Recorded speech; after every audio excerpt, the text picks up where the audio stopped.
மப்டியில இருக்கிற போலீஸா? பார்வையே ஒரு மாதிரியா இருக்கு. நீங்க நீங்கன்னு இழுக்கிறீங்க. நீங்க தானே எனக்கு நேத்து போன் பண்ணி நான் உங்களை இன்னைக்கு தேடி வருவேன், நேரு பார்க்ல வெயிட் பண்ணுங்க, 5 மணிக்கு வந்து உங்களை சந்திக்கிறேன்னு சொன்னீங்க.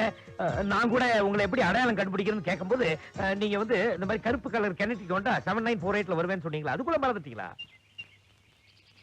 என்ன யோசிக்கிறீங்க? 6 மாசமா உங்களை சந்திக்கணும் நான் எவ்வளவு துடிச்சிருக்கேன் தெரியுமா? அது மட்டும் இல்ல, நீங்க 5 மணிக்கு தானே வர சொன்னீங்க, நான் 4 மணிக்கே வந்துட்டேன். போன்ல என்ன இதை செய் அதை செய், இப்படி பண்ணுங்க அப்படி பண்ணுங்க ஆர்டர் பண்ணிட்டு இருந்தேன். நீங்க நேர்ல பார்த்தா ஏன் சைலண்ட் ஆயிட்டீங்க? இந்த ஸ்கூட்டர் டிக்கெட் லவ் பண்றாரா? இன்னைக்கு சரியான வேட்டைதான். என்னங்க? சாரிங்க, நானும் 6 மாசமா உங்களை நேர்ல பார்க்கணும்னு துடிச்சிட்டு இருந்தேன். அதான் பார்த்த உடனே எப்படி ஆரம்பிக்கணும் எப்படி பேசணும்னு தெரியாம